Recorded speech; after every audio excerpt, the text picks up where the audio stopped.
लोकशाहीची जननी म्हणून ज्या बिहारला ओळखलं जातं त्या बिहार विधानसभा निवडणुकांची केंद्रीय निवडणूक आयोगाने आज घोषणा केली आहे।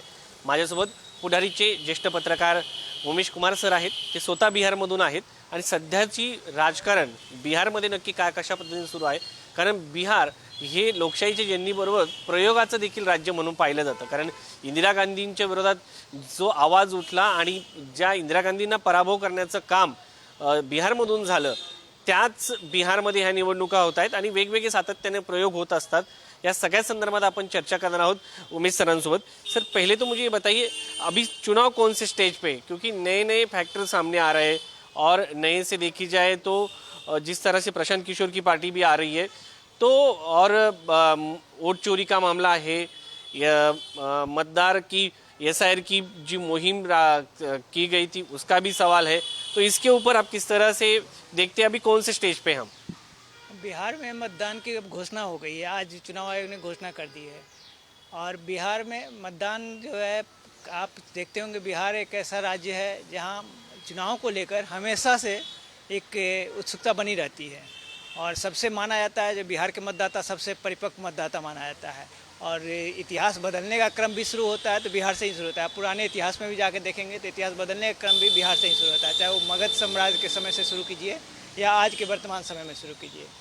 जब जब बदलाव की बात आई है तो बिहार से ही उसकी नींव उठी है और अभी बिहार चुनावी प्रवेश में प्रवेश भी नहीं किया। आज तो घोषणा जरूर हुई है। अभी दोनों गठबंधनों की ओर से अभी सीटों का तालमेल होना तय है, जो कौन कितने सीट पर लड़ेंगे। अभी दोनों गठबंधन, चाहे वो इंडिया गठबंधन हो या फिर एनडीए हो, दोनों में किसी में अभी सीटों का तालमेल नहीं हुआ है, इसलिए अभी वो प्रारंभिक दौर में ही है बिहार।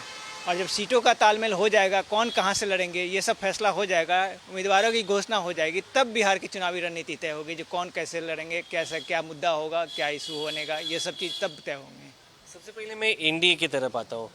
पहले तो देखा जाए तो नीतीश कुमार के साथ में आकर बीजेपी ने हर धीरे धीरे जिस तरह से महाराष्ट्र में पार्टी बढ़ाई, उसी तरह से महाराष्ट्र की तरह से बिहार में पार्टी बढ़ाई। अभी नीतीश कुमार कौन से पोजीशन पे, क्योंकि पिछले इलेक्शन में उनको ज़्यादा सीटें नहीं आई थी लेकिन सीएम बनाया गया था। लेकिन नीतीश कुमार की छवि को थोड़ा नुकसान पहुंचा है, लेकिन नीतीश के बिना बिहार में बीजेपी कुछ कर नहीं पाती है। ये बीजेपी की कमजोरी है, क्योंकि बीजेपी अपने बलबूते पर आज तक बिहार में सरकार नहीं बना पाई है। उन्हें किसी न किसी के सहयोग का साथ रहना, और सहयोग में केवल उनके पास जेडीयू ही रहते हैं। बाकी दूसरे दल जो है वो छोटे छोटे दल हैं, वो चाहे उपेंद्र कुशवाहा का हो या फिर जीतन राम मांझी का हो, ये सब छोटे छोटे, लेकिन मजबूत पार्टी के एक सहयोगी के रूप में जेडीयू है। तो नीतीश कुमार इस बार, नीतीश कुमार पर बहुत बड़ा दाव है। नीतीश की छवि थोड़ी ख़राब हो रही है, लोग कह रहे हैं जो मानसिक रूप से थोड़ा सा अस्वस्थ हैं। अब कितने उसका फ़ायदा और नुकसान होगा ये तो समय बताएगा, लेकिन नीतीश कुमार पर ही पूरी तरह से बीजेपी निर्भर है। अगर नीतीश का प्रदर्शन अच्छा रहा तो बीजेपी सरकार बना पाएगी, अगर नीतीश का प्रदर्शन खराब रहा तो बीजेपी सरकार बनाने में बीजेपी को दिक्कतें आएंगी। लेकिन जो सीटें की बंटवारा हम देख रहे हैं कि जिस तरह से पिछली बार उनकी सीटें कम आई थी और बीजेपी का परफॉर्मेंस अच्छा था, इस बार शायद नीतीश कुमार की सीटें कम की जा सकती है। नहीं, इस बार पिछली बार से सबक लेते हुए नीतीश कुमार इस बार पहले ही अपनी सारी राजनीतिक बिसाते बिछा चुके हैं, इसलिए अगर एक सीट भी हो ज़्यादा, लेकिन नीतीश कुमार की पार्टी जेडीयू जो है वो अगर जितने भी सीट लड़ेंगे वो बीजेपी से एक सीट भी ज़्यादा पर ज़रूर लड़ेंगे, इतना तो तय है।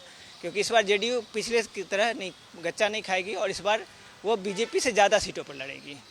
दूसरा उनका सहयोगी दल है चिराग पासवान जी का, जो दलित वोटों पर निर्भर रहता है। दलित और महादलित बिहार में एक अलग ही समीकरण देखा जाता है, बाकी जगह पे दलित होता है, यहाँ पे दलित और महादलित होते हैं। तो चिराग पासवान की पार्टी का कैसा परफॉर्मेंस रहेगा? चिराग पासवान की पार्टी जब पिछले विधानसभा चुनाव में देखे होंगे तो अकेले लड़ी थी, तो फिर उनका स्थिति बहुत अच्छा नहीं रहता है। चिराग पासवान को भी किसी न किसी सहयोगी की ज़रूरत पड़ती है, तो वो सहयोगी के रूप में उन्हें एनडीए सबसे बेस्ट सहयोगी है। वो आरजेडी के साथ जाएंगे तो वो दो ऐसे कास्ट हैं जो दलित में और उस आरजेडी का जो यादव वोट है वो कभी एक साथ नहीं आते हैं, दोनों एक दूसरे के एंटी चलते हैं, इसलिए उनके पास ऑप्शन यही है कि वो एनडीए के साथ ही जाएं। और जहाँ सीटों की बात आएगी तो जितना का डिमांड कर रहे हैं, जैसे 40 सीटों का डिमांड कर रहे हैं, तो 40 सीट उन्हें नहीं मिलेगा, उन्हें 20 से 25 सीट दी जाएगी। अभी ये दबाव की राजनीति चल रही है ताकि जितना ज़्यादा से ज़्यादा हम सीट का दबाव डालें तो हम अधिक से अधिक सीट हासिल करें। और उनका चूँकि महादलित वोट जो है वो जेडीयू का भी है, और चिराग का भी है। तो महादलित अगर चिराग पासवान अगर जेडीयू के साथ रहते हैं तो उनको ये फ़ायदा होता है कि जेडीयू का वोट बैंक उनके तरफ ट्रांसफ़र हो जाता है, ये उनके लिए फ़ायदेमंद रहता है। जीतन मांझी, उपेंद्र कुशवाहा जो सेंट्रल में मिनिस्टर हैं, उनके पार्टी का परफॉर्मेंस इंडिया में कैसे होगा? क्योंकि जेडीयू खुद देखा जाए तो उनको ज़्यादा सीट चाहिए, फिर आरजेडी का ही सेम है, लेकिन एनडीए में इनका कितना रोल हो सकता है? एनडीए में ये दोनों दल जो हैं बहुत छोटे दल हैं एनडीए में, और ये केवल कुछ पॉकेट बने हुए हैं, उस पॉकेट में ही प्रभावी है, इसलिए इनको बहुत ज़्यादा तवज्जो मिलना है एनडीए में है नहीं। लेकिन इनके पास ऑप्शन ये नहीं कि दूसरे पास चले जाएं, क्योंकि इनके पास कोई अपना वोट बैंक, जो वोट बैंक है इनका कोर वोट बैंक, वो इनका जो ये अपने अधिकार जितना क्षेत्र है इनका, जहाँ जहाँ जो क्षेत्र है उतना ही तक सीमित है। वोट बैंक है इनके, लेकिन इनके अपने वोट बैंक पर पकड़ नहीं है, जिसका नतीजा क्या, आज तक ये नेता, बड़े नेता में, बिहार के बड़े नेताओं में अकेले अपने बलबूते पर कभी काउंट नहीं हो पाए हैं। ये जब अकेले बलबूते पर काउंट करने की कोशिश करवाए हैं तो ये फ्लॉप हुए हैं। तो इसलिए इनको जो है बहुत ज़्यादा तवज्जो मिलेगा ऐसा कुछ नहीं है। 10 से 12 सीट में इन दोनों को निपटा देंगे लोग, गठबंधन के एनडीए वाले लोग सब। नए से अभी सी पवन सिंह की एंट्री हो गई है बीजेपी में, इनका कितना असर चुनाव पे हो सकता है? पवन सिंह राजपूत कम्युनिटी से आते हैं, कम्युनिटी मीन्स में कास्ट से, राजपूत कास्ट से आते हैं, और राजपूत की वहाँ बिहार में संख्या 3 से 4% के बीच है। तो ये भी हर एक डिस्ट्रिक्ट में नहीं है, सब जगह छिटपुट है, कहीं कहीं है कुछ, मैंने साउथ बिहार में जो है वो थोड़ा ज़्यादा है, नॉर्थ बिहार में थोड़ा सा आ रहा है, उस सब के साइड में देखेंगे तो उधर थोड़ा सा उनकी संख्या है। और पवन सिंह को ऐसा राजपूत के बड़े चेहरे है ऐसा कोई नहीं है, इसलिए पवन सिंह सेलिब्रिटी हैं बिहार के लिए, उसके नाम पर जो वोट ले आए, लेकिन उनको जाति के नाम पर वोट मिलेगा ऐसा कुछ भी नहीं है।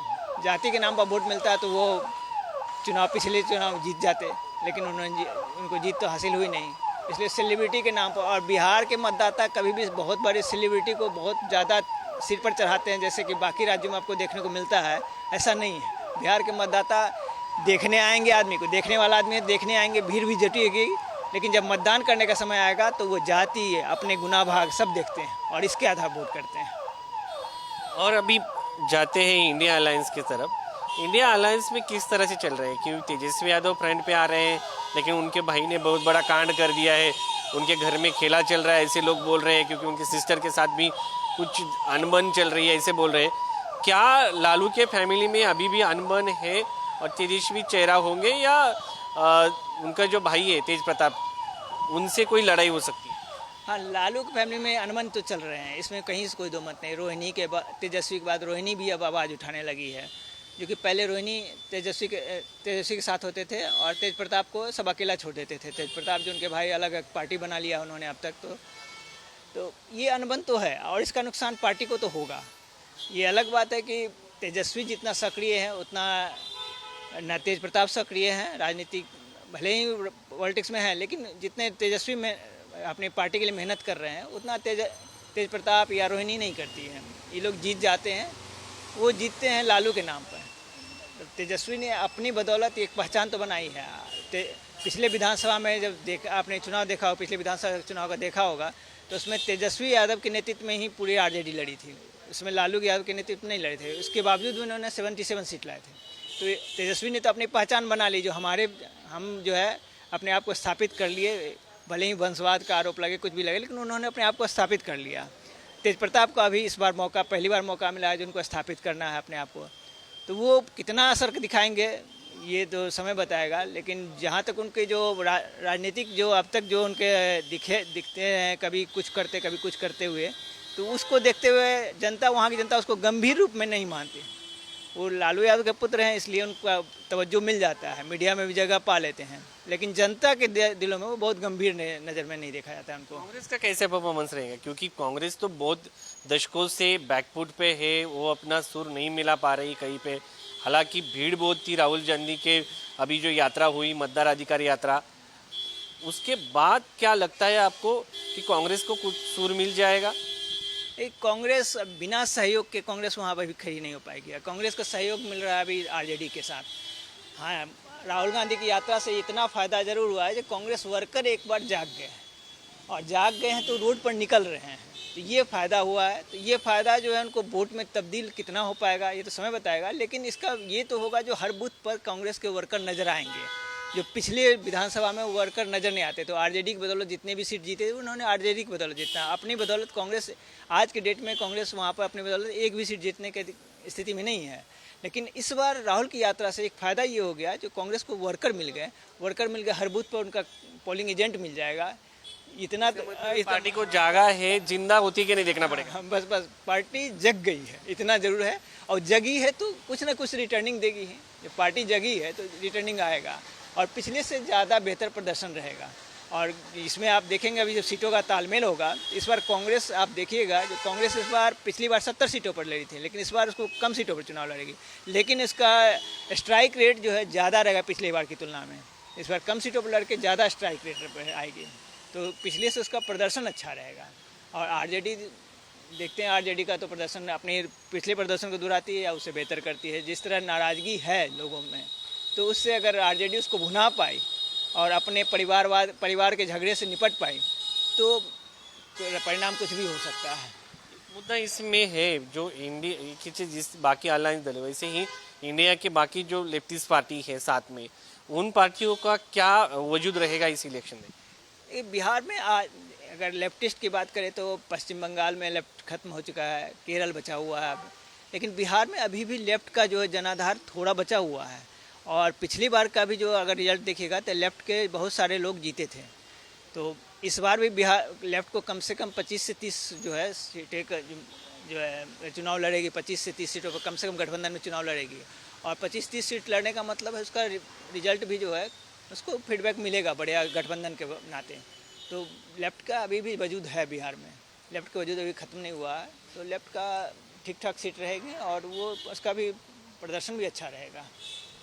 बिहार में जिस तरह से हम बात करते हैं लालू परिवार की या इंडिया अलायंस की, तो लालू के पुराने वाले राज को याद किया जाता है, जिसे कहते हैं कि लम्हों ने खता की थी, सदियों ने सजा पाई।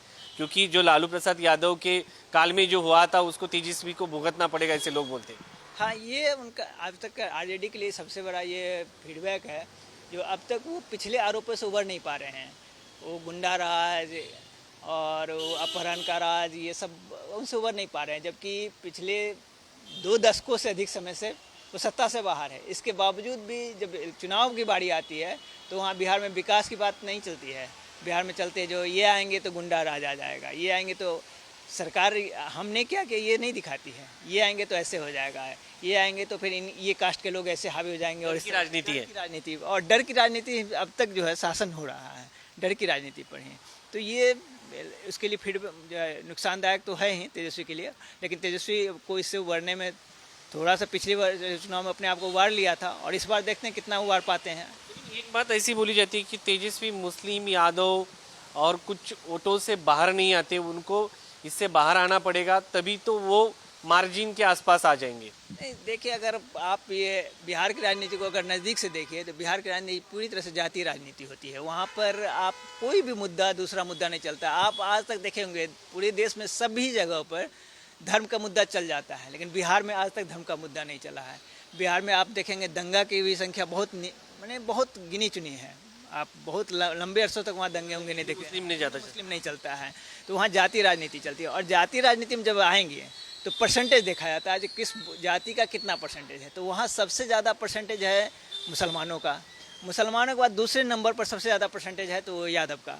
ये 2 जात जो अगर एक साथ आते हैं तो उनका जो बाकी कोई भी पार्टी है जितना वोट शुरू करती है उससे उनके एक वोट पड़ेंगे तब तक इनके मतलब दोनों को मिला लीजिए 17% और करीब 14 से 15% है, तो उतने वोट से शुरू होते हैं। इनका एक वोट 23 वोट के बराबर कराता है। तो ये इसलिए आप जो है जातीय के आधार पर उसका ये कोर वोट बैंक है। इसके अलावा इनको अगर दूसरा कोई भी छोटा सा भी वोट बैंक मिल जाता है तो वो देखिए जीत तुरंत इनकी जीत के परसेंटेज बढ़ जाते हैं। बस उतना ही लाना है इनको ये 2 तो कोर वोट बैंक है और इनको कुछ वोट को दूसरे के साथ हासिल करना है। वो वोट जो है मैक्सिमम जेडीयू का वोट जो है वो हासिल करने के फिराक में रहते हैं, क्योंकि जेडीयू में जो महादलित है या फिर ओबीसी का बाकी और जाति, नीतीश कुमार की जाति कुर्मी जो है उनको छोड़ के बाकी और जाति ओबीसी की है, उसको कुछ भी अगर हासिल कर लेते हैं तो इनका स्ट्राइक रेट बढ़ जाएगा। यही इनका टारगेट रहता है। लेकिन अभी की जो मुद्दे सामने आए हैं, एक नया फैक्टर है प्रशांत किशोर का, वो किसको डेंट करेगा, एनडीए या इंडिया अलायंस? क्योंकि हर सवाल पर कभी कभी लगता है कि जो टारगेट है उनका सत्ताधारी एनडीए है, तो कुल मिलाकर इंडिया की वोट वो काटेंगे और कुछ सीटें भी आ सकती है क्या? ऐसे सवाल बहुत है। हाँ, प्रशांत किशोर की पार्टी दोनों को नुकसान पहुंचाएगी। इंडिया गठबंधन उसे बोलती है भाजपा की बी टीम है, और एक तरह से अगर उसको राजनीतिक एनालिसिस कीजिएगा तो देखने में लगेगा, ऐसा इसलिए लगेगा, उसका कारण है जो लोग किसी के नहीं होते, मैंने किसी भी विचारधारा से नहीं होते, ना हम कांग्रेस की विचारधारा से हैं, चाहे ना आरजेडी की विचारधारा से हैं, ना बीजेपी की विचारधारा, ना जेडीयू की विचार, हम न्यूट्रल आदमी हैं। तो हम देखते हैं जो कि कौन शासन अच्छा कर रहा है, कौन नहीं कर रहा है, तो उसको वोट करते हैं। तो हमको लगा जो ये शासन अच्छा नहीं कर रहा है तो हम दूसरे को वोट करेंगे, लेकिन दूसरे वाला का तो पता चल रहा है यार ये तो पहले ही था तो ये अच्छा नहीं कर रहा है, तो वो क्या करते हैं, तीसरा कोई जो उभरता हुआ चेहरा रहता है उसको वोट देते हैं, जो न्यूट्रल टाइप के लोग हैं। देखा जाए तो वो जो भाषा बोलते हैं, महंगाई, बेरोजगारी, युद्ध, ये तो अपोजिशन की स्पेस है। भाषा, सब राजनीति में भाषा ही तो होती है, जो भाषा से सब लगता है जो कि आप जो है हम इसके लिए कर रहे हैं, इसके लिए कर रहे हैं, लेकिन ऐसा नहीं होता, अंदर खाने में दूसरी कहानी चलती है। तो ऐसे में साफ स्पष्ट लगता है कि कभी कभी ये जो नहीं सही में बी टीम है, और ये जो इसके नाराज वोटर हैं वो उधर ना जाएं तो इसके पास चले जाएं। तो इससे क्या होगा, जो एनडीए गठबंधन है उसको वो नुकसान नहीं हो पाएगा, जो अगर ये सारे के सारे जो नाराज वोटर है अगर वो इंडिया गठबंधन की तरफ चले जाएंगे तो बहुत भयानक नुकसान हो जाएगा। वो अगर नुकसान कम गया, अगर प्रशांत किशोर को मिल गया तो नुकसान हो जाए, वो बच जाएगा। इंडिया गठबंधन के लिए फ़ायदेमंद ये है, जो अगर प्रशांत किशोर की पार्टी जन स्वराज पार्टी जो है, अगर वो मैक्सिमम फॉरवर्ड क्लास के वोट अपने तरफ कर पाएंगे, तो फॉरवर्ड क्लास जो आज के डेट में फॉरवर्ड क्लास पूरी तरह से बीजेपी के साथ जुड़ा हुआ है। तो अगर बीजेपी के कुछ भी वोट बैंक में ये अगर प्रशांत किशोर काट लेते हैं तो वो सीधा का सीधा फायदा इंडिया गठबंधन को हो जाएगा। तो इसलिए दोनों को लिए नुकसानदायक हो सकते हैं। इधर के वोट काटे तो उसको भी नुकसान हो सकता है और इधर के वोट काटे तो भी नुकसान हो सकता है। इसलिए, और जहाँ तक प्रशांत किशोर सीट लाने की बात है, तो प्रशांत किशोर वहाँ, मैं हमेशा कहता हूँ, जो बिहार की राजनीति जातीय राजनीति होती है, और जातीय राजनीति में प्रशांत किशोर कहीं फिट नहीं बैठते हैं। उनकी कास्ट भूमियार हैं, और भूमियार के वहाँ 2.5 से 3% वोट है मात्र। और भूमियार किसी के साथ जा सकता है, लेकिन भूमियार को कोई आदमी वहाँ कोई भी जाति, चाहे वो फॉरवर्ड क्लास का हो या बैकवर्ड क्लास का, कोई भी सपोर्ट करके उसको आगे नहीं बढ़ाता है। भूमियार किसी के साथ जाके अपना कमा लेगा नाम, लेकिन भूमियार के साथ कोई नहीं जाएगा। नतीजा क्या होगा, प्रशांत किशोर के साथ बाकी जातियां नहीं जाना चाहेगी, और जो भी कैंडिडेट अगर उसके जीतेंगे तो वो कैंडिडेट खुद अपने बदौलत जीतने वाले कैंडिडेट होंगे, ना कि जन स्वराज पार्टी या प्रशांत किशोर के। वो कैंडिडेट अगर इंडिपेंडेंट भी खड़े हो जाएं तो वो जीत सकते हैं, लेकिन उन्हें एक सहूलियत मिल जाएगी, जो एक सिंबल मिल जाएगा, एक पार्टी का सिंबल मिल जाएगा, तो उसे चुनाव लड़ने आसान है। हाँ, इसमें एक सवाल ये है, जिस तरह से आपने बोला कि लोग अगर कास्ट के ऊपर वोट करते हैं, 2 मुद्दे हैं, एक 10-10 हज़ार महिलाओं के अकाउंट पे अभी डाले हुए, और दूसरा है वोट चोरी का मुद्दा। इन 2 मुद्दों का क्या असर रहेगा? देखिए, महिलाओं के वोट पर आज भी सबसे ज़्यादा अगर किसी की पकड़ है तो वो है जेडीयू की। हाँ, वो नीतीश कुमार की। वहाँ सबसे ज़्यादा अगर महिलाओं को इफेक्ट किया है तो वो शराबबंदी से महिलाएं इतनी खुश है, उन्हें लगता है जो हमारे लिए, हमारी सुरक्षा के लिए ही हुआ है। तो इसलिए सबसे ज़्यादा वोट बैंक पर, महिला वोट बैंक पर है पकड़, तो वो नीतीश कुमार की पकड़ है।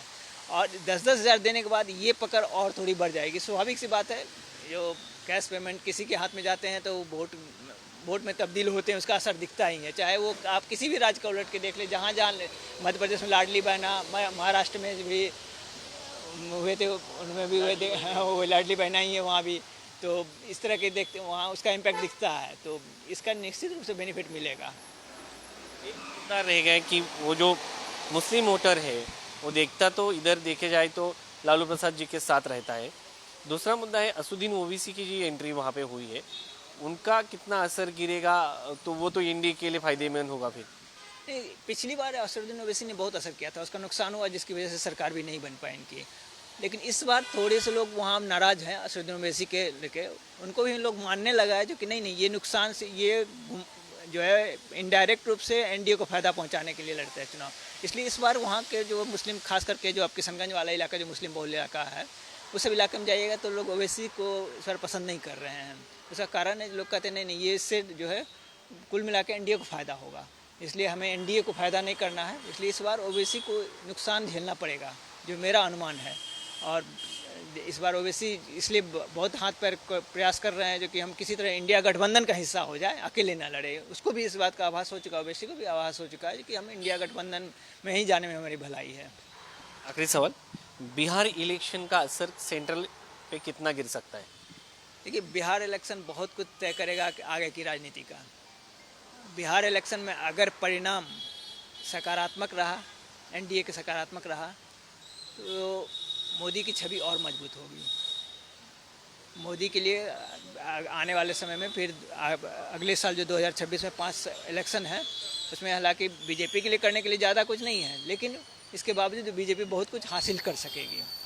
लेकिन अगर परिणाम उलट हुआ तो केंद्र की राजनीति भी पलटते देर नहीं लगेगी। केंद्र की राजनीति का बहुत बड़ा असर इस पर पड़ेगा। बिहार हो, उसके बाद पता नहीं चलेगा जेडीयू रहेगी या टूटेगी। अगर जेडीयू टूटी तो फिर सरकार के सवाल पर भी अस्तित्व पर खतरे मंडराएंगे। तो ये सब बिहार की रिजल्ट बहुत कुछ तय करेगा। जो अब केंद्रीय राजनीति किस दिशा की ओर जाएगी, ये तय करेगा बिहार के परिणाम। धन्यवाद सर. तर आपण पाहिलं असेल की ज्या पद्धतीने ह्या ज्या निवडणुका होत आहेत, या निवडणुका भलेही बिहारमध्ये होत असतील तर त्याचे परिणाम हे दिल्लीपर्यंत पोहोचायला वेळ लागणार नाही. त्यामुळं एनडीएला कमावण्यासाठी ही निवडणूक महत्त्वाची आहे आणि तेजस्वी यादव यांना पुन्हा एकदा स्वतःला सिद्ध करण्यासाठी ही निवडणूक महत्त्वाची आहे. त्यामुळं जर एनडीएने ही निवडणूक गमावली तर दिल्लीमध्ये त्याचे परिणाम पाहायला मिळतील. मात्र तेजस्वी यादव यांनी ही निवडणूक हरली तर त्यांच्या पक्षामध्ये आणि फॅमिलीमध्ये जे काही डिस्प्यूट आहे ते मोठ्या प्रमाणात वाढण्याची शक्यता आहे. त्यामुळं या निवडणुकांचा परिणाम हा दिल्लीपर्यंत होईल हे निश्चित आणि आगामी निवडणुकावरती देखील याचा परिणाम होईल. मात्र ज्या पद्धतीने अलीकडच्या काळामध्ये राहुल गांधींचा वाढलेला प्रभाव, त्याच्यामध्ये त्यांनी कार्यकर्त्यांना जागं केलंय, मात्र ते जिंकण्यापर्यंत घेऊन येतील का हे पाहणं महत्त्वाचं आहे. महिलांच्या वोटरचा परिणाम आहे, प्रशांत किशोरची एंट्री आहे, असुद्दीन ओवैसीचा मुद्दा आहे, एनडीएमधील इतर घटक पक्ष आहे, त्यांचा काय काय परिणाम होऊ शकतो हे येत्या काळामध्ये पाहायला मिळेल. निवडणुकींचा बिगुल आज वाजलेला आहे, नगारे वाजलेले आहेत. आता प्रत्येक एकमेकांसमोर उभे ठाकतात आणि निवडणूक कशा पद्धतीने पुढे जाते हे पाहणं महत्त्वाचं आहे. व्हिडिओ जर्नलिस्ट अनिल कपूरसह शिवाजी काळे, पुढारी न्यूज, दिल्ली.